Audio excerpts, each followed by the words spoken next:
Well then, from this poll that I did a few weeks ago, the results show that there is seemingly a market for WildnorWester timeline content. So, shall we? Also, shameless plug time, vote in polls and post in the community thing if it works to request or get updates for future videos. Link should be in the description. Note and potential warning, there are some parts of this series that are a little bit depressing. I'll make notes where possible, but don't expect this to be consistent. Spoiler warnings apply as well. Additional note, this isn't meant to replicate the experience of watching the show. Support WildnorWester by watching the series to get a properly formed opinion of your own. Are WildnorWester? Now that is a cornerstone of the Thomas fandom. For those that have basically lived under a rock for all of eternity, WildnorWester is the creator of Sodal the early years and Sodal the modern years. It is a series that has been ongoing since... Wait, what is it? Oh dear god, does that say 2011? Oh no! Oh! And I thought that Engines of Sodal was old. Oh good lord. So that makes it possibly the longest running show ever to be talked about on this channel. But do note, the show is still ongoing. So this is a timeline for everything up until the Monster in the Shed special, which takes place in 2012. Now, let's get the low quality elephant out of the room. The original early years episodes are rough. Like, there is quite a bit wrong here, but I'm not holding it against him. It has its charm. Interestingly, some of the episodes were remastered, those being Desperate Measures and Ode to George Carlin. So those will be used when we talk about those specific episodes, but the improvement curve was sharp, with quite literally most, if not all of the character models being recreated by WildnorWester. So that's actually quite interesting. All of the models that he made are owned by him, with download links on the WildnorWester site, but you have to remember to credit him if you wish to use them. The reason for this sort of involves a general ongoing controversy that has people thinking that like Victor Tanzig made the models and that Victor Tanzig's Stories of Sodal is like the definitive canon for that character. Same with it, like people think that the T1E2H3 with Alfred is canon. Just make sure you credit WildnorWester, okay? He made them. He did put quite a lot of effort in, but the 3D model faces that we have now are the only ones. Do not ask, do not badger him, do not try and like keep on begging him for the 2D faces. Those no longer exist. The models themselves kept getting updated through the years. A rule of WildnorWester is that an engine has to appear in the show before being publicly available, so expect changes for how the cast look throughout. Yet another odd elephant in the room is putting years to this, as technically early years takes place from the 60s to about 1994, with modern years seemingly taking place over 2009 to about 2012. There are also a few mini-series interspersed across this timeline. Confusing? Yes it is. But for nearly 15 years of ongoing content creation, most of it actually still holds up, and is quite complex, with the playlist for this being possibly the longest one I've ever had to go through to watch every episode. Also, don't look into Railway series timelines and such, because I don't know the exact years a railway or place opened. It will not be included in this video. Because the Stories of Sodal timeline and the T1E2H3 timeline put years to the railway opening and closing, so I had to include them. But they're not being included in the WildnorWester canon, so to speak, so I can't really talk about them so much. So, engines from the Tidmouth, Knapford and Ellsworth Light Railway, the Peel Godred Railway, the Coldie Fell, I can't really talk a lot about them, except for when they appear in the actual show, of course. But yeah, don't expect them to have a lot of screen time. I know, this is a crime, Coldie Fell Railway engines are peak, but they haven't appeared yet. Hi, Editor Mallard here. I meant to add that any posts or images taken from DeviantArt or Twitter to fill the gaps, but there is a lot that I would have to sift through, because on Twitter there's quite a lot of posts, and on DeviantArt there's quite a lot of DeviantArt posts as well. So this is kind of meant to be for the main show of all the posts meant to be supplementary material. I don't think I have gotten all of it, but I've at least gotten 90% of it to get a good enough background picture, so to speak. With all the background and rules laid out, maybe sit back with a drink, food, like, share, subscribe, comment, and let's get into what might actually be the longest video on this channel this time. Our timeline starts in the late 1800s, although this could technically count as the 1890s. A tank engine called Wendy would help to build and expand the Knapford Harbour. This harbour would become the largest one on Sodor, as opposed to Brendam in the TV canon. Throughout the late 1800s and early 1900s, construction across Sodor of railways and railway yards would occur. One of these railway yards would be at Knapford, behind the modern day sheds.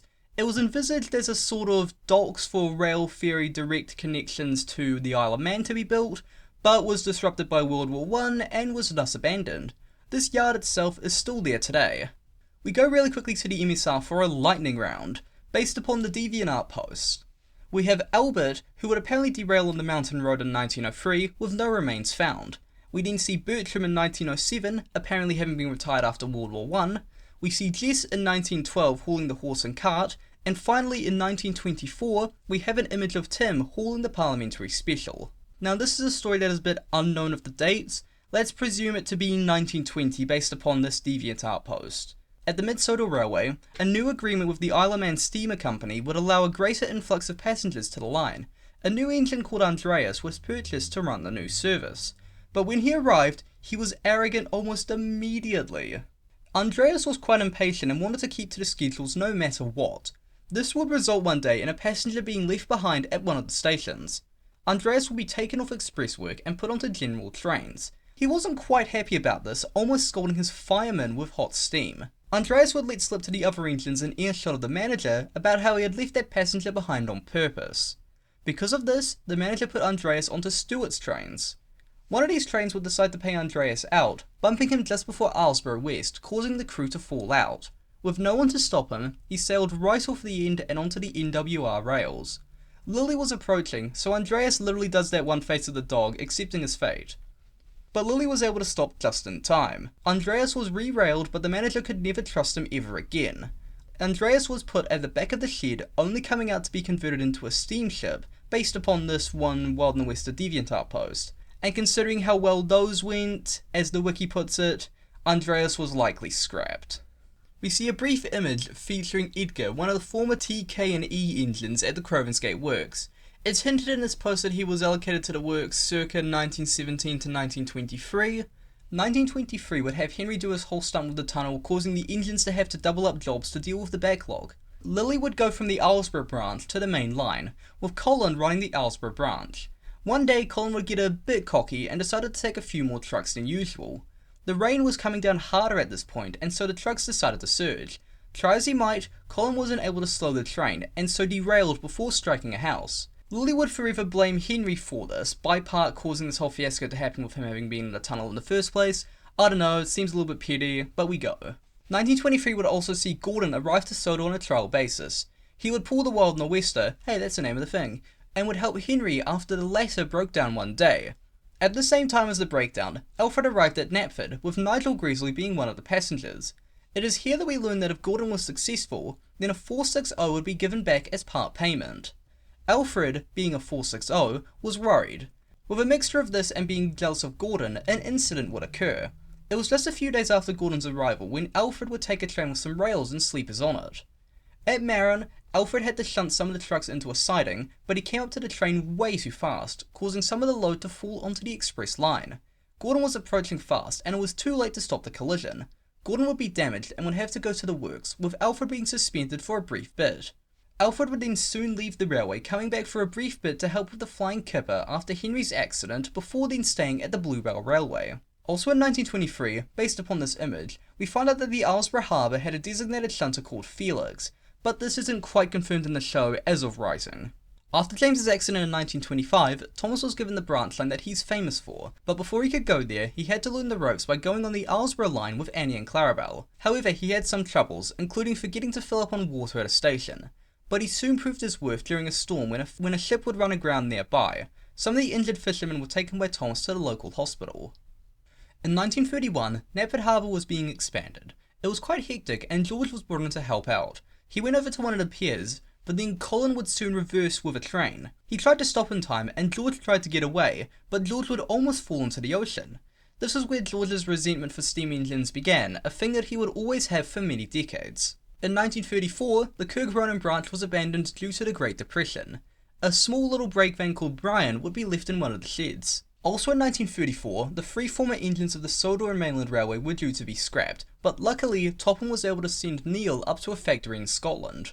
The other two engines' fates are a bit muddy, but safe to assume they were reduced to atoms. Also in this list are Colin and Adam from the WNS. Damn, that's crazy, they were scrapped on Sodor as well. Lily was destined for the same scrapyard, but was purchased and intended to be rescued. She coasted down the line to Kirk Ronan before being loaded aboard the errant Venture, intending to go to the same Scottish factory Neil had been sent to. Unfortunately, the ship would sink in a storm that night out near the Isle of Man, with Lily aboard. In 1934, Lucy would derail in an accident and would be modified. In 1961, Lucy would apparently leave the railway, presumed scrapped. In 1936, on a rainy evening, Benson the Barrow station pilot was sent off to collect some coach stock from one of the old lines near Ballyhoo. It wasn't quite smooth sailing, as the shed that the coaches were in collapsed, but the story seemed to twist and turn to seem as though the scrapped shed was actually from a scrapped engine. In 1940, Emily had worked as the former Railsworth and Surrey engine number 4. I think she had seemingly been saved. I don't know, things were kind of established there, then WildnorWester added her here. Unfortunately, she would be at Normanby Harbour on the same day that it was bombed in an air raid, with her whereabouts as of recording completely unknown. Even after 2 engines were brought in to clean everything up, still, nothing was found. During the Second World War, a Lindsay-class locomotive was brought in for shunting at the Crovens Gate Works. He was later replaced in 1967 by the Works diesel, known in the WildnorWester series as Jeff. Also working here would be Ruth, an engine that has a crane stuff to help out. I don't know, she only really got like a physical model in the late 2020s, but she was apparently there this whole time. Also during the Second World War, Tenzins, Hercules and Big Mac were contracted to as part of the war effort to deliver food and aid to the UK during Operation Minnow. A U-boat was spotted and so Big Mac split off to draw the fire. He wasn't seen again, allowing Hercules and Tenzins to complete the journey. Tenzins will go to Sodor, with Hercules going to the National Maritime Museum. We leave Sodor briefly to follow a bit of a tragic story. Winston had been on the mainland for several years, helping with munition trains and such. One day he had left his train to help another engine with her trains. When he got back to his original train and was just passing through the station, the staff urgently stopped him. The first van full of munitions was on fire, and so in sacrifice, Winston and his driver would take the burning van out of the station. The van would explode, killing Winston and his driver. A plaque was placed at the station to commemorate them. 1945, a few weeks after Victory in Europe Day, everyone was arriving back to Sodor from the fighting. The engines began to hear about talk of the Railway Series books that were being published around this time. But some of the engines weren't exactly pleased about how some of them were being portrayed in those books. Fast forwarding to spring 1946, Thomas would find that he was to be the focus of the next book. In 1946, it was decided that Wendy, the Knapford Harbour shunter, had no more use and she was tragically scrapped. Apparently, in 1947, the show would have us go to the Skarloey Railway, at the harbour near the northwest of Sodor. Listen, the map doesn't make any sense, so this harbour is basically just a lakeside. I don't know, it makes no sense. Skarloey was rounding a corner when he would hit a lorry he couldn't see and tumbled into the water. Renias would arrive with a crane to rescue him, but was now left in a difficult situation. See, because only Skarloey and Renias were here at the time, Renias had to take both passengers and freight to keep up with the workload. Gordon would hear how much he was struggling and went to speak with the Fat Controller. The Fat Controller would then go to the Mid-Sodor Railway and manage to get both Stewart and Falcon to go to the Skarloey Railway, but not Duke unfortunately. Duke was left in the shed and wouldn't be seen for a few decades. Falcon wasn't exactly settling in at the Skarloey Railway, seemingly being quite a bit homesick. Falcon was distracted one day, and when he was taking some slate trucks down the line, he became a runaway. Renias thankfully was able to save Falcon, and it was after this that I'll refer to the pair of the engines as Sir Handel and Peter Sam, as they were renamed, renumbered, repainted, all of that stuff. Presumably in 1947, we go to the Harwick Tramway, which was run by Atlas. He was sent there after the closure of the MSR, taking trucks of zinc from Quegware to the harbour, where either Tenzins or Drolan would take the river barges further on. In 1951, Drolan's constant laziness brought a few issues to a head. One of the ships had been positioned in the wrong place, causing Atlas to be trapped by the zinc train. Tenzins had to effectively work twice as hard to make up for Drolan's shortcomings. Tenzins would have to go to the Isle of Man for a full overhaul, with Drolan deciding to take 3 barges full of zinc downriver. This would prove to be dangerous, as when the currents got stronger at a narrower section of the river, the barges pushed together. Drolan tried to accelerate to bring the cables back taut, but then the barge lines snapped, causing 2 of them to go towards one of the rail bridges. Atlas wouldn't have been able to stop, so charged over just in time. The bridge would be damaged by the impact of the barges.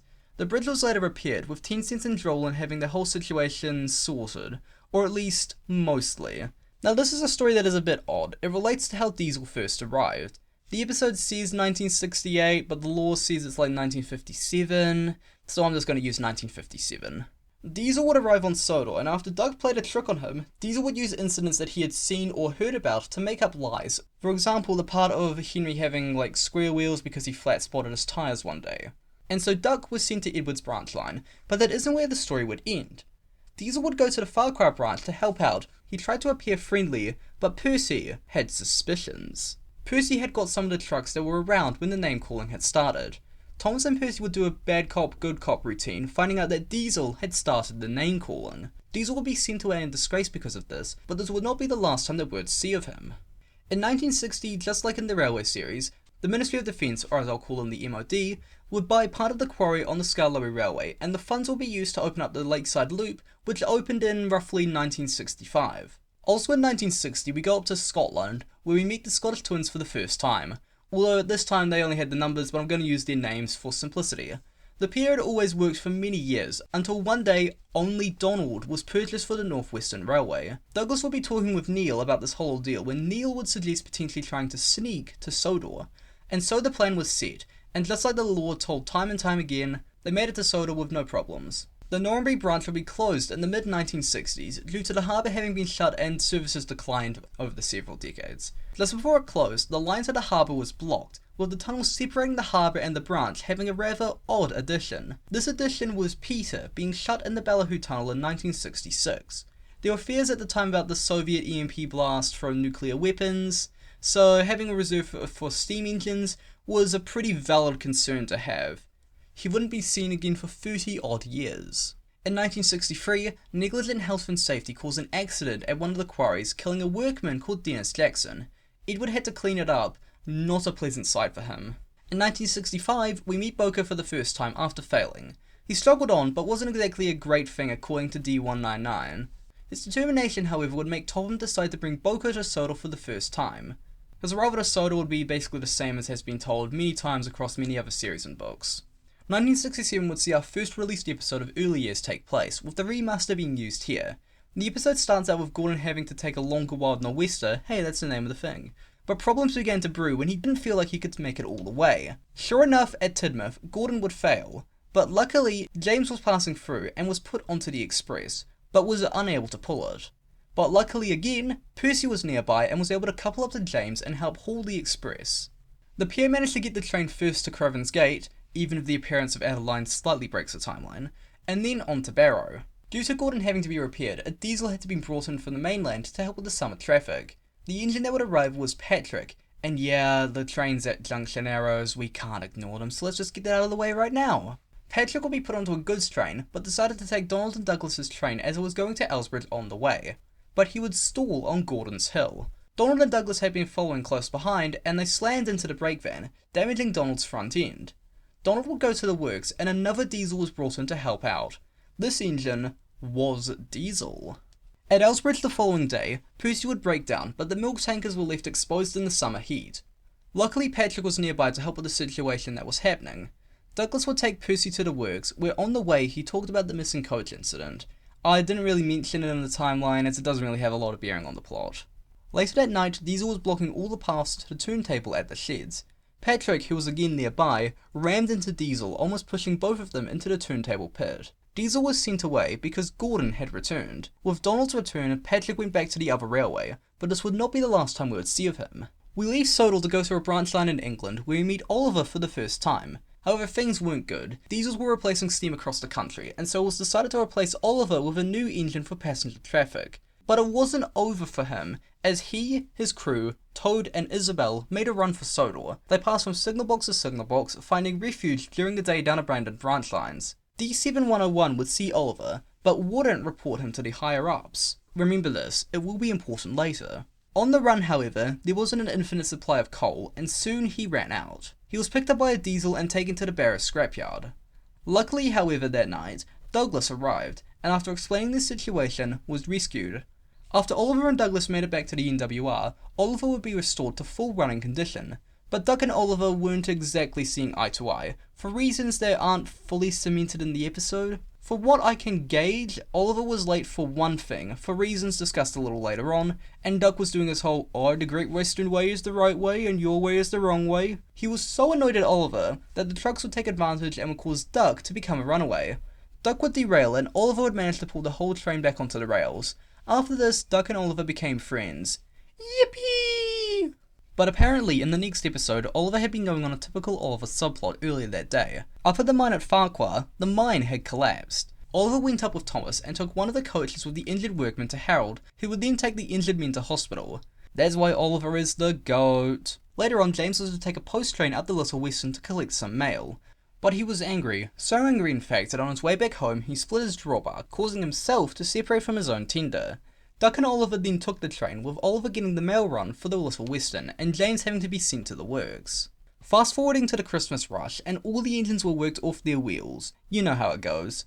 One night, Henry was on his way to get the Flying Kipper, but wasn't able to take it. This was because that an engine had already taken it. And this engine would be revealed to be Alfred. Henry would find out about this, and the confrontation would be a little bit tense to say the least. On what I believe is Christmas Eve, Alfred had to take the Yuletide Express, typically the last train on Christmas Eve. But he got stuck at a tunnel, so Henry was sent to go and rescue him. They went back to Knapford to wait for Donald and Douglas to arrive and then go and clear the snowdrift. But they couldn't go anywhere because Thomas was approaching in a hurry. Flashing back to earlier in the night, we found that the tunnel was blocked, and so Percy, Thomas and Toby all got on their snowplows and cleared the tunnel in time for Daisy to arrive with passengers from the Farquhar branch. After this, the group then arrived at Knapford, them being the reason that Donald and Douglas didn't go up themselves to clear the tunnel, and so that was Season 1 completed, and we're not going to do this whole ranking stuff this time, as quite frankly, this series increases, like, exponentially.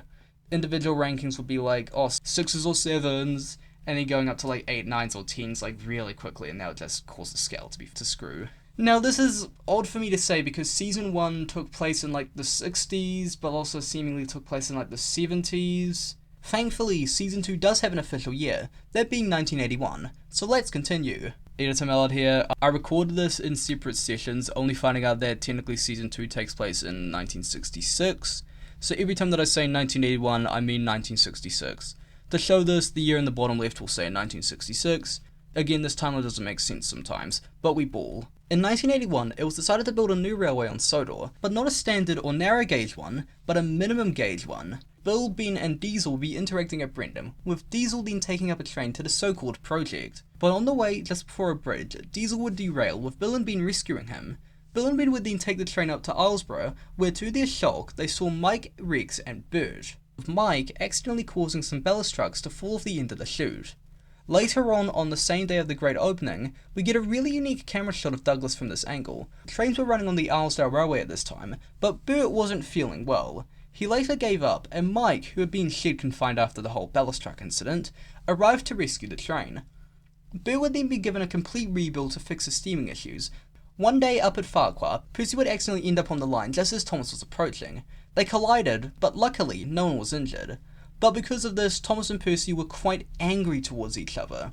This caused delays and such across the line, and so Diesel was brought in, much to Toby's annoyance, to help out. But Diesel was up to old tricks, telling both Thomas and Percy lies, causing both of them to hate each other even more. But with the help from Toby, both engines would then confront Diesel. Diesel would then go to Knapford to talk with the Fat Controller, saying that this was like apparently all part of a master plan. But they weren't the only ones hearing this conversation, with Gordon having overheard everything. Back to the Islesdale Railway now, we see Bert in his new shape, and we learn some rather odd information. Apparently the Islesdale Railway was so popular that they expanded all the way up to Peel Godred.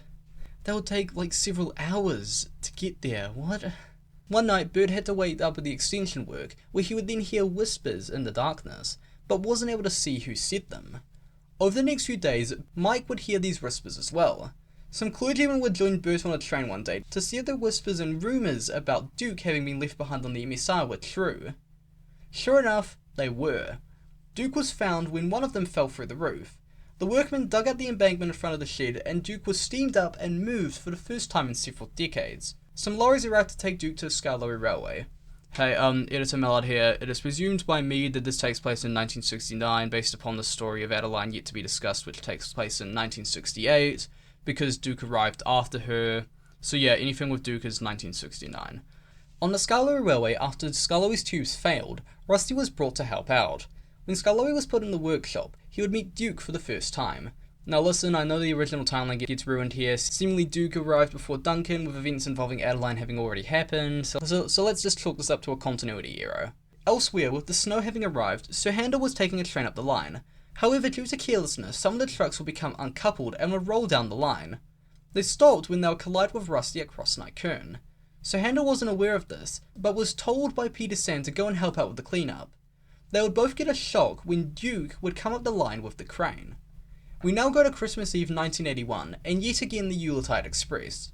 Gordon was waiting to depart, but the driver standing on the platform. The fireman went to go to talk to him, but he fell. In trying to save himself, he grabbed a lever, but ended up pulling the wrong lever. And so, unbeknownst to Gordon, he began to move without a crew, becoming a runaway. He soon realised what danger he was in. Up the line, Duck and Diesel were stuck at a signal box, where Diesel would come with the idea of being a brake for Gordon. And so, when Gordon approached, Diesel tried to back up to soften the impact. The driver connected the air brakes together, and so Diesel was able to stop the train. Diesel would then reveal to Duck and Gordon the reason why he wanted to stay on Sodor, and it was in relation to the fact that the 08 shunters were now being obsolete and withdrawn, a fate Diesel never thought would ever happen. In 1968, a rather serious accident occurred on the Skarloey Railway. Adeline had been an oil-burning engine to help with the MOD munitions trains at one of the quarries, but one night in August 1968, it seemed as though some of the trucks had been sabotaged. Adeline would hear the faint ticking, potentially of a bomb. To prevent a deadly explosion, Adeline raced out of there with the trucks at full speed, telling the driver to jump clear. She would almost hit Renias, but sped onwards. She would then derail on the Old Iron Bridge, with then the explosion sending her into the water quite fast and at an angle that you would not be able to see her on top of the bridge. She would be submerged under the water for many decades. Also in 1972, 16 would have his whole cab over wheels incident being brought and delivered to a heritage railway. He was a bit rough, but soon learned how to operate coaches correctly. He would then choose the name Sheffield a little later on. And so we end Season 2, an interesting season and concept. There's an overarching plot of the Yarlsdale Railway, then finding Duke, then exploring Diesel's background and character. It's quite neat, and I really like that it's done in a 6-episode type chunk like this. So far, I'm going to put it above Season 1. Moving on to Season 3, we go to the year 1983, which I believe has the most episodes. Our third season started off in 1983 with a bit of a downer start. Basically, Emma Chesterton goes missing one day. Edward would then bring this matter from word that he had heard from Trevor to a policeman. The engineers were then told by the policeman guy and like such and so forth to keep an eye out, with Thomas spotting a red car next to the line near the viaduct. Later on, with the help of Diesel, they found Emma at the bottom of the ravine with a broken arm. Harold would be called in to rescue her. We go to the Peel Godred line next, where we have a neat little story, even if the narration is very rough. Basically, we have Andy and Jeffrey, the two main engines for this story. The Sodor Strikers were going to play at Kirkmashan, and so Jeffrey was given the job to haul it. But his engine didn't seem to work so well, and on the way home he would break down. Andy was travelling up the line, and so was able to pull the train back to Kildane. The next episode is basically a retelling of Bluebells of England and bowled out, not really a lot to talk about here. But what can be talked about is what starts at the end of that episode and continues into the next few. The first episode in question is told like a news report highlighting the events, an experimental and unique concept not seen too often. The only ones that spring to mind are Night Express to Vickerstown and that one video by Rob the Green Engine. One of these stories involves Sir Handel. He and Rusty were taking a train down the valley during the storm when Rusty's engine would short circuit, with Renias having to help to pull the train home. The second segment involves Bill and Ben. Basically, they were at the harbour when they were being informed of a ship that had lost its engine. With help from the twins, they were able to get a rope connected to the boat and then haul it back into the safe waters of the harbour. The next episode is basically on the same day as the news report, where we find out that the substation that powered the Peel Godred branch was struck by lightning during the storm, so it was decided in part to service the engines during this downtime. However, with 4 engines of the branch now effectively out of action, the engines of the NWR had to take some of the slack. James and some of the other engines were chosen. However, James was not pleased when he was told that goods work was his assigned role. James was further annoyed when he got in an argument with Mike about whether coaches or trucks were better to haul because Mike far preferred trucks. Later on, James would hit a tree that had fallen onto the line just outside of Peel Godred. Luckily, he wouldn't derail, and luckily times 2, Rex was nearby and was able to take the passengers waiting to King Ori's bridge to then connect with the Peel Godred line on the other side of Peel Godred, I think. I don't know, it's a little bit off the map. To help James, Alfred was brought back to Sodor once again, but needless to say, there was still animosity with Alfred and Gordon, but that was discussed earlier in the video. Diesel and Alfred would not see eye to eye as well, the resulting distraction causing Diesel to push some tankers onto the line in front of Henry by mistake. Alfred was then put onto the train that Henry had been arriving to take, but Alfred would stall up Gordon's Hill, with Diesel arriving to bang the train up. Alfred would make some minor amends with Diesel and would bring a new transformer to the Peel Godred line, and with that, both he and STEMY went back to the Blue Bell Railway. Presumably as well after the storm, Patrick would break down, and so Gordon had to take the express to the mainland. While waiting for the return journey, Gordon ended up meeting Alice, a former engine from the Great Northern Railway. She mentioned that she was owned by a trust, performing rail tours, albeit with not very far distances. Gordon made a promise to talk with the Fat Control to try and maybe get her to Sodor. This will be relevant a little later on. A few weeks later, Percy was involved in an accident at the Farquhar Quarry. Because of this, Mavis had to take Percy's train down the line. But it wasn't just trucks, to her initial dismay when she found out one day that she had to take Thomas's train as well because he was delayed elsewhere. It wasn't all smooth sailing, as on Gordon's Hill, although why is she going up the hill that way? She's meant to be going that way, not that way. The couplings would snap, causing a slight runaway of the carriages.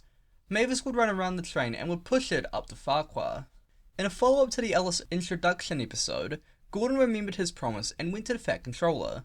Elsewhere, Alice was informed that due to less and less passengers on the rail tour, the trust that she was a part of was set to shut down, with the fate of Alice uncertain. But news spread fast of the closure, and Topham was able to get in contact with the trust so to save Alice. Gordon arrived soon after, and with Alice steaming once more, the pair double-headed the express back to Sodor.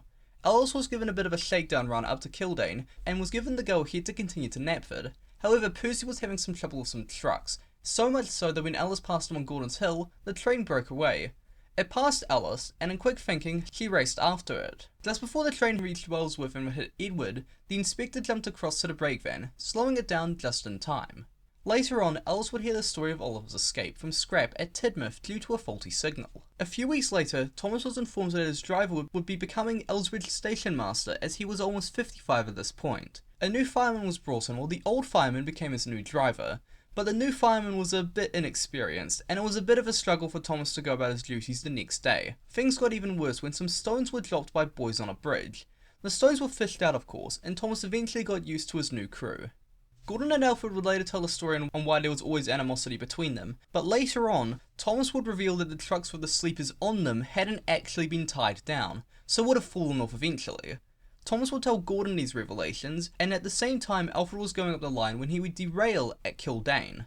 Gordon would then be stopped at Maron and would go and help Alfred. It was here that both of them resolved their differences. The next episode is basically a retelling of Henry Sees Red, nothing much else to say or add. The final episode of Season 3 would have a neat story with Oliver on Christmas Eve. Basically, here we have Susan. Her partner Richard hasn't shown up from his boat. Oliver would go to the harbour later on, and would retrieve Richard to take him home. But along the way, they encountered a snowdrift. But Richard, with quick thinking, suggested using salt to melt the snow. Richard would then get to celebrate Christmas with Susan, and Oliver arrived at Tidmouth. And it is here that we find out that the current Topham would be retiring, with Stephen taking over as controller in the new year. And with that, we end Season 3. You know, this season has actually got quite a bit better. We don't have any trains junction arrows to my knowledge, the audio recordings seem better, the stories are unique, the camera quality still kinda holds up. Season 3 jumps to the top of the current list that we have. Now we move on to Season 4, where apparently it would take place in 1984. We start the season off in 1984 with Harold having to save a sailor at sea, but due to the storm he had to touch down near the line and would get the injured sailor onto the Scottish Twins' train. The reason the train had to be taken and not an ambulance was because the only road out of Kirk Ronan had been washed out. When Stephen learned of this, he sent some men to survey the old Kirk Ronan branch, and so now we have the plot arc for the season starting. At the same time as this, the Scottish Twins both went from black to blue. The workmen set to work repairing the Kirk Ronan branch line, but one day they were testing the points. James was approaching, but he was switched onto a line that went straight into the sheds. Because James was now out of action, another engine had to come to the railway to fill in. Alice and Oliver would be talking, and Oliver would convince Topham later on to have D7101 be the new engine. This was fortunate, as D7101 was at the time the only one of his class not withdrawn, but it was also unfortunate, as when James would return, D7101 would have to go back to the other railway. To find out whether the situation gets solved, stay tuned. We get an episode with Duncan now. The episode starts out with the suggestion that the whole tunnel incident happened back in 1978. Oh dear god, this gets even worse. Back on topic, Duncan would go down the hill when he would become a runaway and would derail. Later on in his anger, he badmouthed Peter Sam, and in so quite a lot of these stories, Duncan would later break down, with Peter Sam helping him along the journey. Later on at the Gate Works, we find out that Eric would be custom built in-house solely to run the new Couriers branch, so that's kind of interesting. Now while Eric was a great learner, he still had to be careful. Unfortunately one day, as he was taking some trucks to where the line was being extended/repaired, they surged forward. He couldn't stop in time and ended up derailing. He was re-railed and would continue working on the branch after learning to be more careful. James would return, and so Bear was left wondering if he was going to be sent back to the other railway and inevitably get scrapped. At the same time as this, with the branch project going on, the yards at Knapford were very packed, with Diesel struggling. It got to a point that he would go on strike. Bear had been on his way to the other railway, so was stopped and told to go back to the yard. With help from Bear, the yard got back in order, which impressed Topham enough to keep Bear permanently, allowing him to get a repaint. Bear would also bring up that another engine would have to be brought in to help at the yard, but this will be relevant later. The next episode basically has Gordon boasting, then breaking down. Nothing much to add in all honesty, it's just alright. With Gordon broken down, Henry would have to take the express one day. While at Barrow, the conversation and topic about Winston would be brought up. Henry didn't actually know what had happened to Winston after he had left Sodor, nor did the other engines. Topham would arrive with a man later on to tell the story of Winston and his sacrifice. Going now to winter, we have Eric yet again on the Couriers branch. One night, the town of Couriers was cut off by a fierce snowstorm, and so Eric, armed with a snowplow, charged through the snowdrifts to bring the passengers home. In a quick scene while at Couriers, we see the elder Topham, the younger Topham, and a girl by the name of Emily all interact. To round out 1984, we get James and Bear sort of becoming on friendly terms. How this happened was because on Christmas Eve, as Bear was taking a mail train through Henry's tunnel, he hit a snowdrift. The snowdrift itself wasn't a problem, but Bear had broken a thing in his system by charging the drift, so he couldn't go fast at all. James would find Bear at Craven's Gate, and after the whole ordeal was explained, James took the train on, while gaining appreciation for Bear at least struggling on while damaged. But we can't end the season just yet, as a few days later, Bear would arrive back, and during the conversation, Bear would realise the history about Diesel. He didn't actually have much idea about what had happened. Diesel would then explain his story and apologised, so everyone gets a happy ending. Yippee! Also in 1984, the Norbury branch will be reopened. So that was season 4, and we have gotten into a bit of a stride with these stories. The fact that they got pumped out so regularly expanded the world for this series, saw some new and old faces, some real good stuff. Top of the list so far. Now we go to our first mini-series, which takes place in 1985, Barry the Rescue Engine. One day in 1985, James was to add an extra 2 well wagons to his train. This wasn't unheard of, but when James saw what was on those wagons, well, let's just say shocked is an understatement. This was because we meet Barry. Yes, he only went by a number at this point, but I'm calling him Barry. I know this isn't consistent with Bear, but his name is in the title.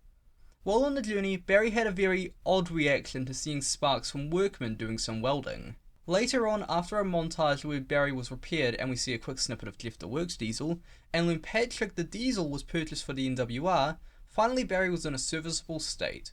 Before he could be given the go-ahead for running, he would have to have a boiler test. By having a constant stream of water from a tower, combined with the fire, he was tested up to operational pressures to ensure the boiler was safe for regular running.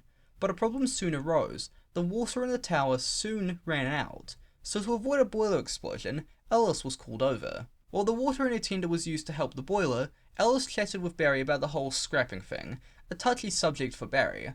Eventually the tower was fixed and Ellis was able to continue on her way. Later on, James would fail while pulling a train. Luckily, Barry was nearby, travelling on a test run, and was able to push the train to Kelsthorpe. Here he was put on the train to take it the rest of the way to Knapford. He was performing well, and was decided to be kept for the summer rush, but there were still questions about his reaction to mentions of scrapping. Presumably, a few weeks later, Barry was still doing fine on the NWR. Diesel was a bit suspicious, as was Ellis, but they both thought little of it. However, things boiled over when trucks at the docks began calling James Rusty Rad Scrap Iron. This angered Barry so much so, considering his history, he pushed the trucks into the sea. Diesel would arrive and would talk with Barry about the whole scrapping ordeal. Barry would then double-header train with Alice and Barry exploring his inner demons about having been left at Barry's scrapyard in the open for 20ish years. He seemed like a changed engine after this, a lot more happy and open. Barry continued to work on Sodor until the day came when he would leave Sodor to go to his new Heritage Railway. But this would not be the last time we would see Barry. And so wraps up our first mini-series from WildnorWester. Honestly, a pretty good watch. New character, interesting backstory, some lore drops with some of the other characters. But we can't rank these in the same vein as the main series, so we're going to have to start a new list. Now, we move on to the final season of Early Years, with Season 5, which apparently takes place in 1994. This would also be the first season where we get individual voice actors for characters, so that's neat. And yes, I know like A and B was the one that was voicing all the female characters, but this is when we get actual T22H3 voices Jeff, this person voices Bill and Ben, that type of stuff. We started in 1994 with a hit and run of a cyclist. And I'm sorry, the pose of the runner on the ground is so funny, bro's just hitting the plank. Toby would slightly witness this, seeing a green sedan speeding away. He would stop and help bring the injured rider to the next station, where we would find out that the rider was Emily Hatt. As it would turn out, the car was stolen. Later on, the cops were chasing with Percy nearby. Percy sped along and pulled up in front of the car at Farquhar, allowing the driver to be arrested. Within the Hatt household, Richard didn't really want to take up the next controllership when Stephen would retire, and so after quite a bit of back and forths, the Hatts allowed Richard to go do his own thing and work at Microsoft. Damn, he must be loaded in the modern day. With Emily Hatt basically now next in line, but this will come into play a lot later on. Our next episode would see us return to the Arsdale Railway. Bert's in his new shape at this point, looks kind of interesting. Anyways, there was a bit of trouble with some of the farmers deciding to send their wool, one of the main revenue sources for the AR, by road. It was thought by some of the engines that the lorries would take all of the goods. However, Bert would come across a solution after one lorry had to transfer his goods to Jock's train due to a car crash. The idea was effectively to have the lorries still take the farmer's goods, but then transfer it to the AR with the small engines then taking it on to Aylesbury. This way, the lorries would then unload, then be able to make more trips back and forth to the farms, thereby increasing transport of goods. But now with this increased traffic, the Aylesbury branch had to bring in Barry to help out for a brief bit. But Barry wasn't exactly sure of himself, especially after hearing Oliver and Douglas's actions against scrapping, whereas Barry had sort of accepted his fate all those years ago. But after another chat with Alice, Barry accepted what happened, and to continue to live his life to the fullest. A few weeks later, he would go back to his Heritage Railway for a new engine had been purchased to help on the Aylesbury branch and other places on Sodor. So this is kind of the last time to my knowledge that we see Barry, so that's kind of sad. The new engine would arrive, being an austerity engine by the name of Sheffield, and to say he was rough was quite an understatement. He was generally quite rude and quite rough with his trucks, even tearing a hole in the brake line on one journey up the line. Sheffield however had some history of his own that he didn't want to reveal, but he would let slip a few tidbits. The first was that he chose the name after the place he worked at. The second was that he seemed to be very gentle with coaches, very adversely to the trucks. Donald would begin piecing parts of this together, but he would still need more. On the Arsdale Railway, Mike's driver wasn't feeling well, so had left the engine to explain to the station master to arrange a relief driver, when a teenager would meddle with Mike's controls. Mike would become a runaway, only stopping after he fell safely into Sheffield's trucks. Sheffield had reversed to catch Mike and would explain later on that rough landings aren't nice for any engine. Later on, Sheffield would tell, at a distance, the exact grade of steel that Henry was hauling, but he was not pleased about the fact that the steel was loose. And with all these pieces in place, Donald would then correctly guess that Sheffield was actually 16. At the China Clay Pits one day, Ed would tell Bill and Ben about the whole story and death of Dennis Jackson. The twins didn't think much of it, but there was a small doubt in their mind. Later on, and voiced by T22H3, we get Boko. He'll be pulling a train when the coupling would snap near the drain. This was thought to be just a simple incident, but this combined with tools going missing, some of the mineshaft supports being splintered, trucks derailing, the water tower not working, a tree falling onto the line, it was a bit suspicious. The twins decided to get to the bottom of this, and after it was revealed that the coupling on Boko's train had been sabotaged, it was possible that it was the ghost of Dennis Jackson, or someone else. So that night, the twins waited, eventually seeing two men tinkering with a coupling. The men were spotted and took off with the twins in pursuit. They would stop at a quarry, allowing the men, one of whom was a workman that had been fired after breaching health and safety rules far too many times, to be arrested. Sheffield would be sent to the Kirk Ronan branch, but he wasn't having a great time with the trucks. One night, one of the trucks broke its coupling on purpose, and the whole train careened down the hill and into the shed at Rowan Harbour. A voice then called out from the shed, and after everything was cleared away, would find Brian, a former Wellsworth and Sudbury Railway brakeman. He had been in the shed all this time, but hadn't spoken up before and feared that he would have been scrapped, because, well, just look at him. However, Topham decided to keep him, and restored him to be a permanent brakeman for the Rowan branch. Going out to the Scarloway Railway, where we find that Peter Sam would have gone off to Wales, Rusty would have to fill in on some of the passenger trains. But in a story beat that I really hate, he hears some engines somewhat bad-mouthing him without realising, oh, I hate these things. It's like, I really hate this guy, is what I would say if I hated them. And then they're shocked that the person that they were talking about doesn't like them. I hate it. It just, ugh. Anyways, Rusty began to feel depressed, feeling one of a kind in a negative way. But after helping Duke after he failed, Rusty would then ponder and would then effectively let his inner demons out to the other engines about how he felt. And everything was right in the world. Yay! I'm sorry, I just don't like these stories. Moving on. On the Little Western, a few days before Christmas, one of the rail bridges would collapse, effectively cutting the branch in two. Oliver, Donald, and Douglas would be trapped on the Owlsborough side, with Sheffield and Duck on the Knapford side. However, the fallout from this was quite a bit unexpected, with reporters stating stuff about how, like, oh, if this bridge collapsed, what's stopping that one collapsing, or that one collapsing? Because of this, passenger numbers declined, a worrying thing considering Christmas was just around the corner. And now we reach our final episode of Sodal the Early Years, titled Desperate Times, a nice tie-in with the first episode having been called Desperate Measures. However, what wasn't nice was that the fallout was still hurting the railway. To try and help this, a local reporter from Sodal Nightly News, possibly the same guy from the Storm Report episode, decided to make a piece about how Sodal was still operating during these times. A piece of information he learned off the record was that it had been something that struck the underside of the bridge. Later on we would meet a lorry called Hugh and his rather rude boss called Mr. Burns. Douglas would try to talk with Hugh to try and stand up for himself. The investigation would lead to Hugh, and he would explain that he had been slightly rushing and had to swerve to avoid something, and his container had clipped the bridge. But this had been due to Mr. Burns' schedules being very rushed, so Hugh, with encouragement from Douglas, would stand up for himself. With the police investigation looming, Mr. Burns decided to take off in a hurry, and for good reason. It was found that the management of the freight company had been using it for smuggling, so needless to say, they were all arrested. With the NWR absolved of the bridge collapse, passenger numbers climbed again and all was well in the world. And with that, we leave Season 5 and Sodal the Early Years. Season 5 was a damn good deal. We got new engines, some more world building, any technical issues of the past are seemingly gone here, so it really shouldn't be a surprise that Season 5 of Early Years goes to the top of the list. But before we go to the early years, however, there were some events that took place over the next few years. In 1993, Caden the small diesel shunter would become the station pilot for Barrow. Although he was quite bossy with his work, he still did his jobs as required. Also in 1993, the rear part of the Scarloway quarry was decommissioned. Harris would help to clear away all of this stock. He would go away from the railway, but would come back in about 19 years. In 1996, the workshop that was at Crowens Gate would go into a sort of private ownership thing, being rebranded as the Sodal Steamworks. Because of this, engines from the UK could also be serviced here, although the fact that Barry was already restored here implied that it had already been set up like this. Also in 1996, we have a story of events that I don't really have a lot of images for, as this was written from DeviantArt. What the story boils down to is surrounding Peter.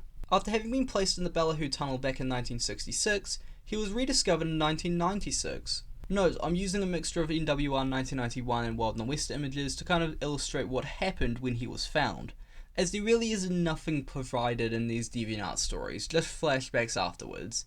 Nothing much else to add. In early 1997, Christmas had just wrapped up. Either he was taking a train up the line and would stop for some water, but the trucks would break away and derail off the old iron bridge. It was a complete accident, but Duncan wasn't happy about the whole thing. To try and get back at Duncan, Percy would suggest to Rusty and Peter Sam to tell a ghost story involving the bridge. Rusty remembered a story from many years ago, so decided to tell it. It was a story that we know from the TV episode about an engine falling off the bridge, but it wasn't quite the tale of Adeline, but it was close enough to it. Later that night, Duncan set off up the line, but near the bridge, his driver played a recording of a ghostly whistle, then threw a rock into the river, startling Duncan, but that didn't explain the ghostly apparition that he saw.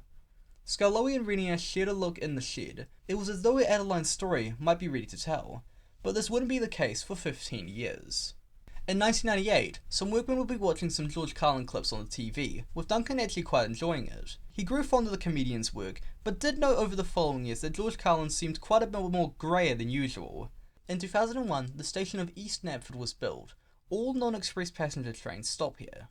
In the spring of 2009, Stephen would announce his retirement to the other engines, revealing Norman Spencer to be the interim controller until he would make up his mind fully. The problem was that Norman Spencer was considered quite a penny pinch, and didn't really see steam as efficient, preferring diesels instead. This became prevalent when Shane was brought in. Shane was quite snooty, as all the diesels in this series except BS seemed to be, being hinted as taking over the Express. Gordon wasn't having any of this. He set off with the Express, quickly getting up to speed. However, he would see a lorry stalled on the crossing. The collision was inevitable. Gordon and most of the coaches would derail. Norman Spencer and Emily Hatt were soon on the scene, with Norman immediately presuming Gordon had been speeding, but he had only been going at the speed limit at the time of the crash, so this was incorrect. In a montage after this, where we see the Knapford container yard that I have no date for when it was built, we see that the engines weren't holding up well. Things got worse when Bear would notice that Gordon was still outside the works, still yet to be repaired. Bear would inform Emily about Gordon's lack of repairs. Later on at the sheds, where we find that each engine's got a name board above their berths, where conversations about Shane and Gordon were had, although not exactly pleasant ones. Later on at Knapford, Emily would do her best bite and blast impression by holding up her phone to show that repairs for Gordon had yet to be authorised. Norman Spencer would reveal that Gordon was intended to be sent off Sodal to places like the National Railway Museum, clearly the wrong thing to say in this scenario.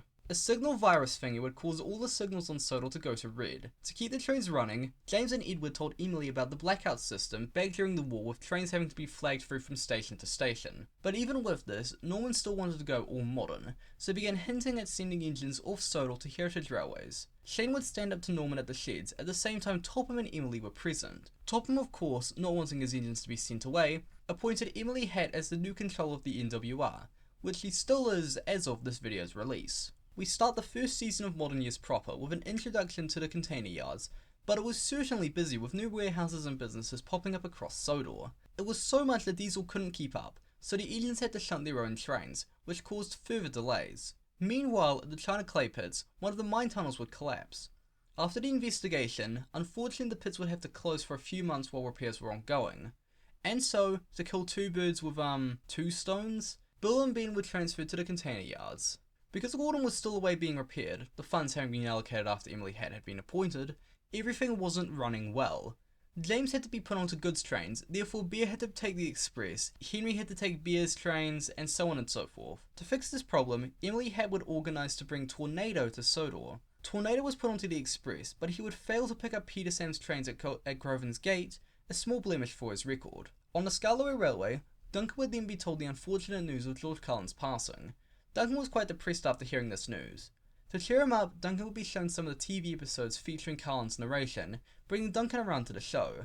In fact, Duncan would come around to the show so much that he would decide to be repainted into yellow. Thomas would go to Knapford to coal up one day and would find that a website was to be made featuring profiles of every engine on the railway. But this would bring up the question of Lily. This was because, according to the engines at this point in time, they had seen all the other sold engines at the scrapyard, but never Lily. After much snooping, Thomas would meet Brian, and Brian would reveal that since he had been abandoned in that shed, he had actually heard Lily being boarded aboard a ship called the Errant Venture. Emily Hatt would confirm this bit of tragic news. However, as she was leaving, she would find out some news on her phone. This is a piece of information best revealed a little later on. In a neat meta moment, we find out from some passengers that the Race to the North Top Gear episode had aired the previous night. The episode had featured the race of Hammond on the ball-crushing motorbike, James in the small fuel tank car, and Jeremy riding on Tornado. He actually did some firing for him, but not driving. Back to the actual episode at hand, James began to get jealous of the sudden influx of fame Tornado was getting on top of being the whole first steam engine built since Evening Star. To James's misfortune, he would have to take a goods train and was quite angry as he went along, bumping the trucks constantly. At Wellsworth, the train would break a coupling, but unfortunately for James, some boys would be filming the whole ordeal. One YouTube upload later, and James was humbled. But Tornado, as the Chad that he is, wouldn't laugh as hard as the other engines, even offering James the chance to double head a 16-coach charity train the following day. On the return journey, however, James would break down near Kildane. A replacement was on their way, but Tornado decided to save time and continue on alone, having a tough climb getting over Gordon's Hill. But speaking of Gordon, after quite a bit of time away, he would catch up with Tornado at Wellsworth, and the pair of Doncaster drawn engines would double-head the train to Knapford. Later that night, Alice and Gordon would tell Tornado about the history of the LNER, but with Gordon's arrival, Tornado was no longer needed, and so he would leave Sodal to go back to the Heritage Rail tours across the UK. Going back to the Aylesdale Railway, we get a newer built engine called Olivia, built in 2006, joining the fleet. She and Mike were to double-head a train up the line, with Olivia being slightly confused about the trains having to run to a timetable. Olivia was further confused with signals, and was a bit dismayed when she found that the turnaround at Pure Godred was only 10 minutes of rest. Frank would break down, however, with Olivia coming to the rescue. At a passing loop at a station, Olivia would hear a mysterious voice coming from a building, but Frank would reveal that it was an engine. Who the engine is, I won't reveal. This will all become relevant a lot later on. Olivia wasn't happy with passenger trains, but she was far more happy working with maintenance trains. Olivia would then reveal later on that she had been from a private railway, but the sir that had run it had passed away. Olivia had been sent to the Aylesdale Railway just over 2 weeks after the death. Damn, that's rough. Going back to the Knapford container yards, we learn briefly about some new steam engine parts arriving at Crovens Gate Works, but Gordon, Jeff and Emily Hatt were very tight-lipped on the whole ordeal. Later on, Bill would go to help to unload a train when a giant container would fall onto him. The fact that the container belongs to Universal Exports is kind of funny, seeing as that company is like sort of a front company for MI6 and like the James Bond books and movies. Ben, however, wasn't able to see this funny side, as the combination of Bill's accident and absence left him alone. Douglas would go to the container yard and talked with Ben about the whole separation anxiety thing he was likely feeling. Ben would return several weeks later, revealing to Ben that there was indeed a locomotive being repaired or built at the works. On the Scarlow Railway, Ivor Hugh would almost fail after some stones fell into his funnel as he was passing through one of the tunnels. It was very firmly wedged in there, and Ivor had suggested to sneeze it out, but he didn't. It was a good thing as well, as this likely would have damaged Ivor a lot more from the pressure. Later on, Ivor's fireman wasn't feeling right, even falling out of the cab into the water on the causeway. He would go off to hospital and Renias would take the train. A new engine would arrive at the Knapford container yard, a Class 14 diesel called Iris. She was quite bossy compared with Bill and Ben's relaxed nature, and so the twins decided to play a prank. She wasn't quite happy with it, and was partially calmed down by Peter explaining that this was just the twins' nature. But Iris had an idea to get back at the twins in return. The prank involved Henry asking for containers that didn't exist, and the twins would be confused. Iris would reveal that it was a prank, getting the last laugh. Bill and Ben would depart to the China clay pits later on. For the next episode we have to talk about some quite serious matters, so be advised for the next few minutes. Thomas would crash into a car at a level crossing. 2 occupants would be in intensive care. The car hadn't attempted to slow down at all, but the whole deal was quite traumatizing to Thomas. George was brought back to Sodal to repair the crossing, but he was a nuisance as usual, as Toby and Sheffield found out. One day, Percy had real trouble with his brakes, so much so that Mavis had to take his train down the line. But the truck saw an opportunity, and so when George was blocking the line up ahead, they surged forward. Mavis collided with George and derailed. The next morning, Thomas would be taken to the works. And we don't actually know about what happened with the people in the car, to my knowledge. Like, they just say, oh, they've been put into intensive care, but who knows if they actually came out good after that. At the works, the build-up for the season was revealed. It was Lily. That's roughly 75 years underwater. Like, that is, like, actually horrifying. Like, actually think about that for a quick second. 75 years underwater with only fish surrounding you. Lily would then say that in this scene about how a diver who had seen her on previous dives had contacted Emily after the whole investigation stuff early in 2009. But this is a bit of a plot hole. Like, the diver says that he's been there for like on a few dives, possibly let's assume 2 dives, maybe even 3 dives. Was he diving 3 times in early 2009 or years prior? Because if I dived on a wreck and I saw a locomotive in there, I wouldn't just stay silent. Yeah, I'm rambling, but it just seems a bit odd in hindsight. Lily would then be given a crew, and she set out to Farquhar. However, she was a bit shocked by the changes with Tidmouth, the number of diesel engines, and mobile phones. She would break down one day, with Percy having to push her to the next station. She would later confront Henry about the whole 1923 column thing. Winter 2009 would see the Aylesdale Railway run their annual charity gala, but Olivia was not happy upon seeing one of the sponsors to be the Royal Mutual Trust Bank, or something along those lines. It's a name that isn't important here. What is important here, and a worry to Olivia, was that one of the executives was a woman by the name of Jane. She was helping out on the railway and such, but Olivia was not happy at all when she saw her. Bert was nearby to the confrontation and would speak to Rex about this. Rex would then speak with Olivia about her reasoning and histories relating to Jane. Olivia would then start thinking and contemplating about her history with Jane. This because Jane was the daughter of the Sir that had owned the private railway before, and when the whole thing had gone under, basically Jane was like the first person to say, send them away, we don't need them. But Olivia in the modern day would then make peace with Jane after the latter would be stuck at one of the stations and Olivia would give a cab ride home. Jane would explain how Olivia had been sold on a short-sighted thing and was deeply regretful about this. Olivia would accept this apology. And in our final episode of Modern Years Season 1, we see a nice interaction with Sheffield and Iris about Christmas. It is here that we learn that Sheffield's old heritage railway used to run Santa-type trains. And who happened to work on this railway? But Maxwell and Rowan. Now this is what I call planning. 10 years ago we saw these two. 10 years! And then 8 or 9 years later we then actually saw them in the Rowan miniseries. Like yeah, they appeared earlier in this video, but in terms of YouTube release schedules, that is crazy foresight, bravo! Anyways, back on topic. Patrick would derail near the entrance of the container yard, causing quite a few delays. Iris would come up with an idea to get a few containers out of the yard to the regular shunting yards. Not really an efficient way to deliver the containers, but it was something at least. And this is where we end Season 1 of Modern Years. I know I've been saying this, but it really does just keep getting better. Not a single weak story, payoffs to setups, new characters, more fleshed out old ones, generally just better edited and shot season. Now we go on to Season 2 of the Modern Years, which apparently takes place in 2011. One day at the start of 2011, Charlie Hat would inquire about the Finn clergyman, and so Edward would tell a little story about how the books had helped Soda in the long run, and about Wilbert himself. The other rangers would get into discussions from this, and would ask Emily Hat about commemorating the 100th anniversary of Wilbert's birth, only finding out that this planning was already in motion. The results of this would become apparent later on.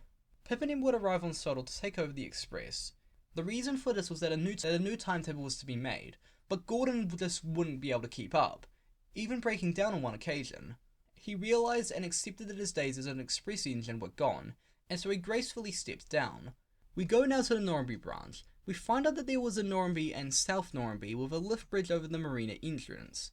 Now it's a bit odd at this current time because it seems as though no one has ventured to the Norrumby harbour at all, so again we do not know if Emily is alive or not. Anyways, we meet Hubert the hovercraft for the first time, who was built to take cars and passengers from Blackpool to Norrumby. Evan absolutely did not like Hubert for just quite silly reasons, basically thinking that like Hubert was stealing all the passengers and such, I don't know. Later on, Edward would be travelling on the line when he would have to stop because the yacht had hit the lift bridge. Hubert would come up to the field near Edwin and would take the passengers further up the line to connect with Evan on the other side of the bridge. At least I'm guessing, it's hinted that this is the case. Back to the Arsdale Railway, and we find out that the small controller would decide to add dining coaches to some of the passenger trains. The trains had to be delicately handled, but Mike is not a delicate engine. He tried his best, but on setting up from one of the stations, his wheels would spin for a bit, and then suddenly gripped, causing a jerk, and a passenger complained. One day, Bert was to take a wedding train, but due to a mix-up, there had been no food provided. A new batch was sourced, but would take a few hours to get ready and delivered to the forest where the ceremony was taking place. Mike, in smart thinking, would take the supplies from Marthwaite to the forest, making use of the dining coaches to cook the food in time for the wedding. At East Knapford one day, Gordon stopped with a commuter train and saw a woman handing out flyers. The woman would explain how her daughter Michelle had run away from home 2 years prior and hadn't been seen since. The report stated that she had been cycling to Knapford before disappearing. Only the bicycle had been found. Alice would explain that she had been pulling the express back in 2009 when one of the rear coach doors was found to have been open at Craven's Gate. Pip and Emma would try to help, with Pip apparently having seen her a few years back. At London in 2011, Pip would then realise that she may have seen her at the station and brought some flyers and passed them around at the station. They got lucky and Michelle would present herself to Pip. Michelle would then make her way back to Soda with the help of Gordon, reuniting with her parents. One day at the Scullery Railway, Charlie Hat would decide to come along with some questions about the MSR for an upcoming documentary. Soon the question of Andreas came up, and so Sir Hannah would tell the story of Andreas during the 1920s. At the end of it, you could add in about how Atlas had been sent up to a tramway near Quegware, much to Charlie's shock. Charlie would then make some phone calls and try to see if there was any information about the whereabouts of Atlas up there, if he was still there that is. The mail trains were slowly getting smaller and smaller. It got to the point where running a single van train was just unviable in the long run. And so it was decided to can the post trains entirely, changing it so it was like a post truck type thing. But Percy wasn't handling the change well, starting later in the mornings and not being able to make up the time. This is because of the fact that the post trains were Percy's only real guaranteed train on the schedule, so in that way he was like, his fire was always lit at like 4 AM and he was always ready to go with all trains following. But now, his fires were getting lit at like 7 AM before a 9 AM train, but there's just no. But after a bit of explaining, it was decided that when Thomas would get his fire lit for his first train of the day, Percy would get his own fire done as well, just so that Percy was then ready for the day's work when required. Back to the Norbury branch, James would be sent there to help out where I think Evan had to go in for regular maintenance. Guys, the narration, I swear Evan and Edwin sound the exact same to me. I do apologise if I get this wrong. At the same time as this, we learn that with Hubert bringing in all the cars and such, the roads were getting quite congested. Later on, Edwin would lash out at James. The reasoning for this was that Edwin and Evan had been built solely for passenger hauling, but unlike Daisy, they couldn't take trucks. So seeing James complain about something that they could not do was just a little bit upsetting to them. To fix this, Owen would speak with Emily Hatt, and so Evan and Edwin were given buffers and couplings. They could only really take one truck at a time, or even taking 3 cars behind them on a passenger run was enough to satisfy them, and remove some of the congestion on the roads. With the 100th anniversary of Wilbert's birth coming up quickly, James was sent to get the portrait for him from Barrow. James would then get the portrait van, albeit with some minor butting heads with Kate and the station pilot. James would make great time, but after James passed through Henry's tunnel, it would collapse. But Patrick was expected to come the other way in just a few minutes, so it was a frantic dash by the guard to warn Patrick. He would stop just in time. But with a few days until the commemoration, it was a mad dash by the engines to clear the tunnel. Finally, on the special day, the tunnel got cleared just in time for Pip and Emma to arrive with some VIPs. And so the portrait was unveiled at Knapford Station, dedicated to Wilbert Audrey. At Brendam Harbour, 10 Cents was brought around to help out with the workload, but it was seemingly to be the last contract for him, meaning that once it ran out, his fate was unknown. Boker would tell 10 Cents about his history about having been unwanted, telling him that no matter what, there was always a want for someone. Later on, Boker would realise that what 10 Cents had meant with like the no more contract comment was that basically, scrapping was inevitable. Boker would then tell Edward this, and then Edward would tell Emily Hatt. She would save 10 Cents, purchasing him in the meantime while trying to find a steam preservation society. The Norbury Society near the marina would be the biggest buyer for him, and so it was arranged for transport. He would leave early due to a storm that was approaching. But while on his journey, the storm suddenly came. Hubert the hovercraft would send out a mayday with 10 Cents immediately going to aid. 10 Cents would haul Hubert to Norbury before going on a bit further to the marina.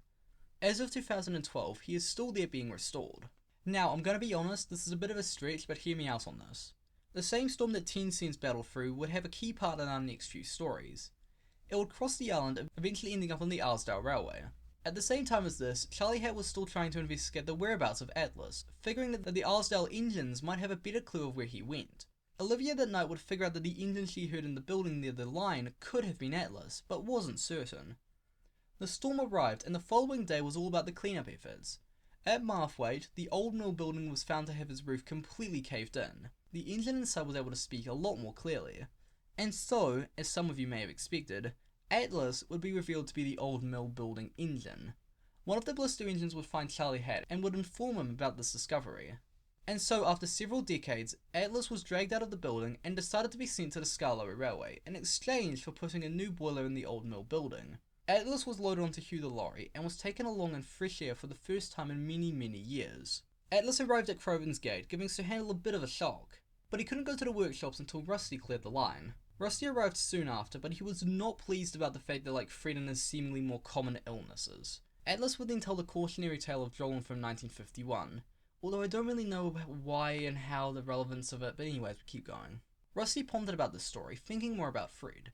Fred seemed like that he was faking to Rusty, but thinking more about how Fred was acting, maybe there was something else to the small diesel. Fred used an excuse of a faulty carburetor, but those don't exist with diesel engines. Rusty would then confront Fred, and Fred would have to explain the whole that he was made from 2 diesel engines having been converted into 1 diesel engine. Fred didn't exactly want to overexert himself because he wasn't certain how his engine would operate. Duncan would break down a few days later, and so Rusty would give Fred some self-confidence and would suggest that he should haul the train. And so Fred decided to try his best, hauling the train down the line with little faults. Later that night, Atlas would fully arrive on the railway, fully restored and ready to run. At Barrow, an accident would occur with Shane hitting Caden. Caden had been over the points, so Shane wasn't able to avoid the collision. We learned through flashbacks that the day had started out with Caden insisting that Edwin had to take a full goods train, even though Edwin has the power to pull one truck. Caden and Peter would talk about how respect is earned, not given.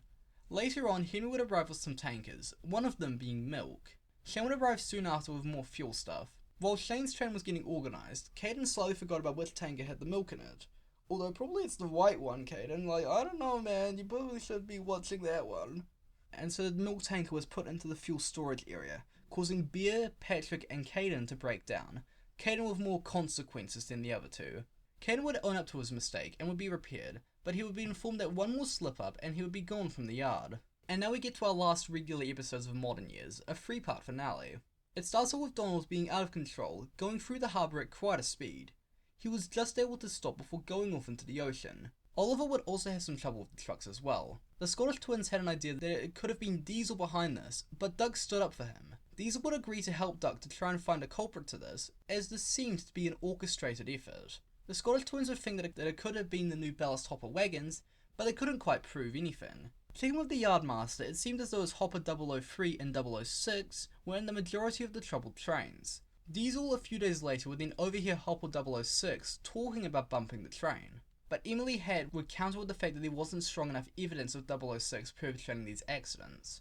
Diesel, however, had a plan, and would rig up an iPad on Toad for the next day. Douglas would haul the train, being told that he was delayed. This made Hopper 006 decide to act up, and near the cricket field, the train separated in half. But unbeknownst to Douglas, 006 would leave the rails and would roll down the embankment. This was only discovered when only 3 hoppers out of 4 made it to Islesborough.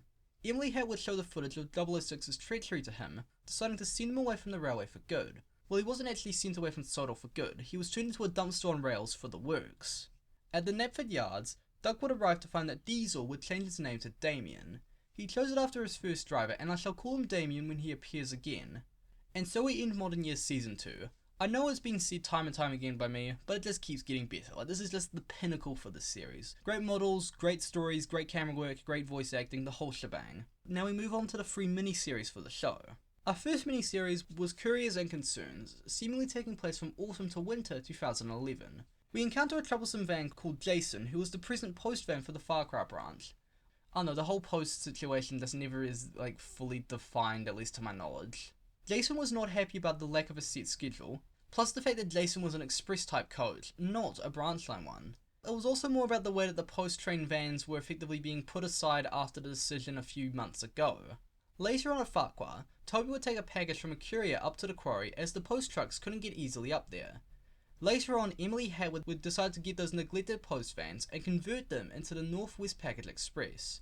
This made Jason feel a lot better. Thomas felt better as well, but at Dryor he would get a lot of shock when he would see Norman Spencer. It was revealed that he was now to be the new head of the NWPE. With this new service, the NWPE was in business, and was moderately successful, but there were some problems. At Farquhar, one of the vans was blocking the line, and after a bit of back and forth, finally the van was moved. Another incident would happen with Thomas. There was a shared bridge up ahead, but the van driving alongside Thomas would try to race him. Thomas braked just in time to avoid hitting the van as it cut across in front of him, and considering Thomas's previous stuff with cars and hitting them, this was obviously quite haunting for him. Percy would then by part confront Spencer about this, but this incident hadn't been an isolated affair. Percy then theorised that the NWPE postman only acted great when Spencer was present, so Percy would reverse and almost hit the van parked too close to the line to show that the men really did not care much for general health and safety, with Spencer having seen all of this, later firing the postman. Spencer would reveal that he had had a change in light about steam engines and their feelings. The reason for this was that his experience out in Copenhagen, and by part helping to restore an engine called Abigail. Following this, the engines began to trust Spencer a bit more, and the NWPE began to expand and become more profitable. In the lead up to Christmas, things began to get a little bit suspicious. With the NWPE, some packages began to go walkies. 1 package there, 2 packages there, 5 packages here. A blue van was spotted on some occasions, but no one could pinpoint a culprit. Gordon and Peter would try to formulate a plan to try and bust the thieves. Peter would finally decide on an idea to have police officers within a container to bust the thieves. Spencer at the same time was thinking that it was an inside job, so they all decided to share plans. Eric, Sean and Doug were tasked to take some officers and post vans along their branch line to see if the thieves would show themselves. Eric had shunted a van into a siding purposefully to bait the thieves. The thieves would fall for this bait, but the blue van would take off some of the packages and try to flee. A police car gave chase, as did Eric. The sight of Eric alongside him caused the van to spin off the road, skid on the ice, and hit a bridge, coming to a stop. The thieves were arrested, and it was revealed by Spencer that there had been 3 suspects, but he had told each of them a different branch line to go to. And so the fact that the guy in the Kirk Ronan branch showed up, yeah, I think we found the true culprit for these thefts. And so that ends this kind of fairly decent miniseries. Some redemption to Norman Spencer, a decently through plot with the NWPE, some good stuff. I think this kind of goes just barely above Barry the Rescue Engine in terms of miniseries credit. But now we get one of the best series ever created by a Thomas YouTuber, and that is the Adeline the Phantom Engine. We are now in 2012.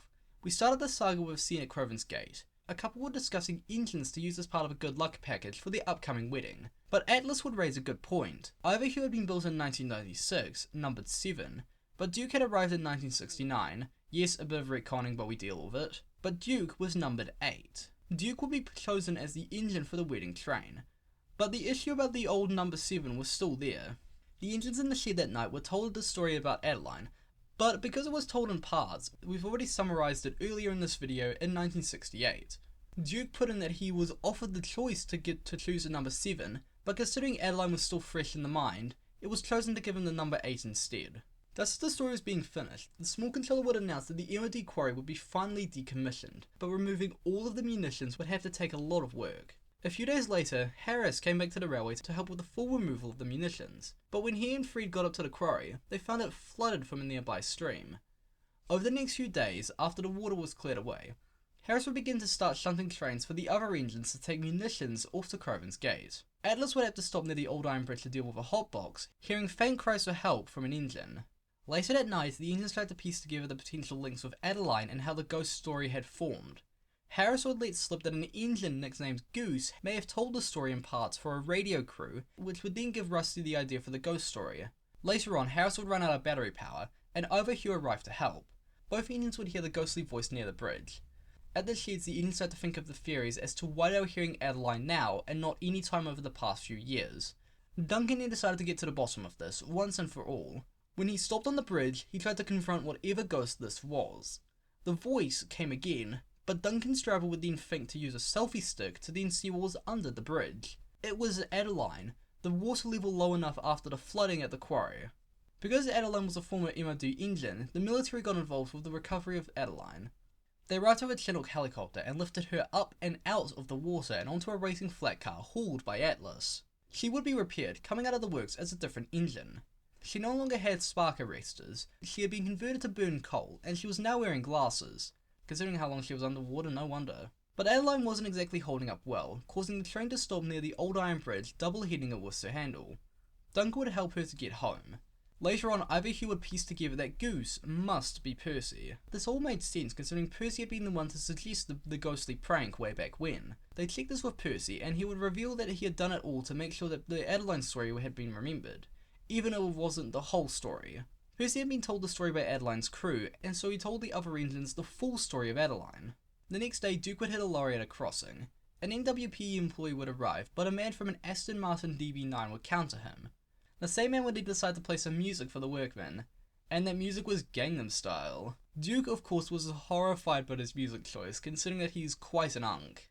Due to Duke being out of action, Adeline had to take the wedding train. But the overlooming part about the Old Iron Bridge weighed on Adeline's mind. The DB9 man would be the best man for the wedding train, talking with Adeline. This man would later be revealed as a descendant of the Duke of Sodor, now known as the Earl of Sodor. Adeline would drop off the wedding passengers heading up the line to turn around, but this would require crossing the bridge, and so, concentrating hard, she got her crew to help her over the bridge. Duke would reveal that he had yet to actually meet the actual Earl of Sodor to Adeline and Duncan.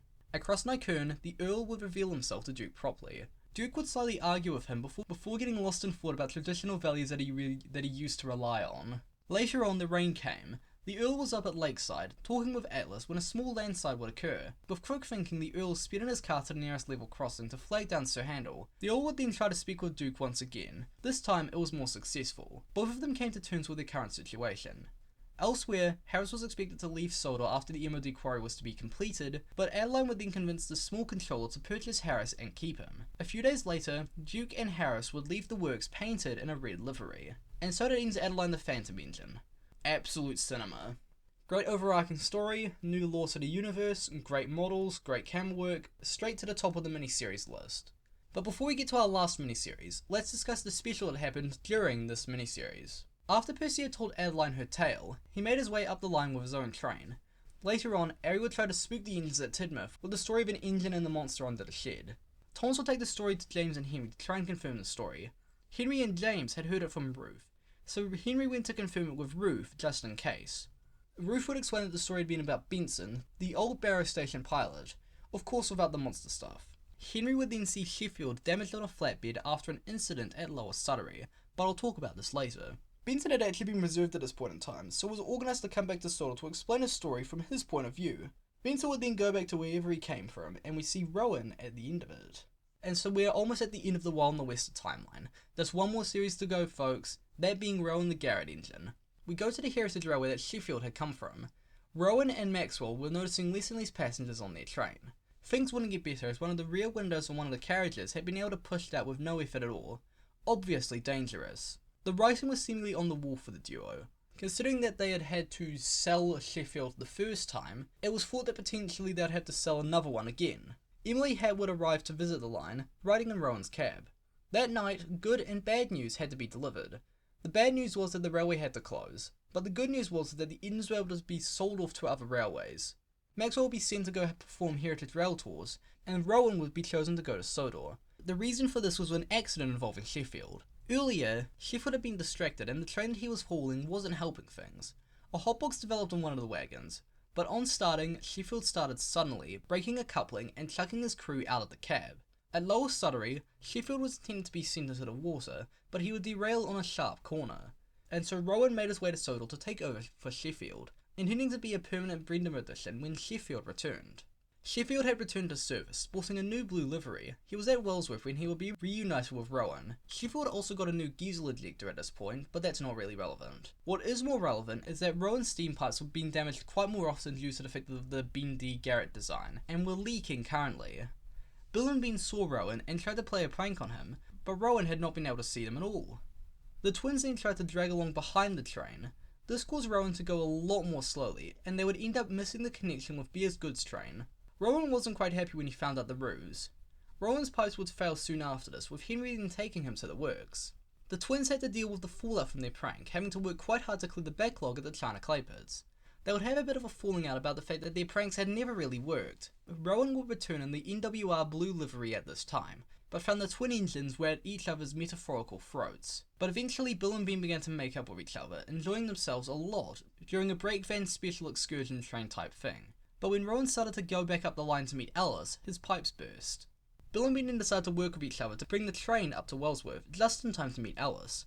Bill and Ben would find out that Rowan had faked the burst pipes to try and get them to work together, which had actually ended up being successful. James would be brought into the Brendan branch to help out, but he wouldn't have the best of times, thinking that he was just getting pranked, and would fail to pull the fuel tanker thing where it had to go.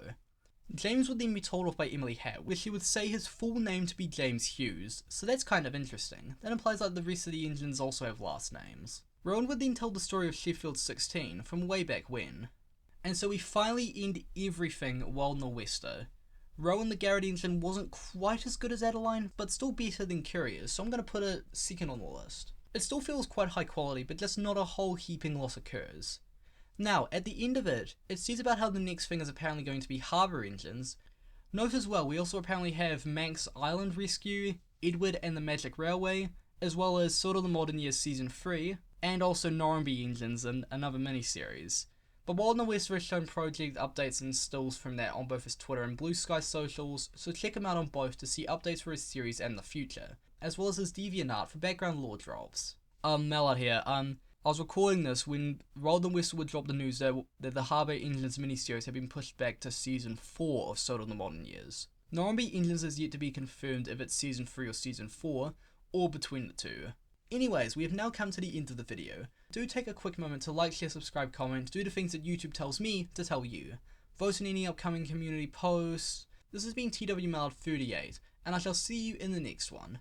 Goodbye.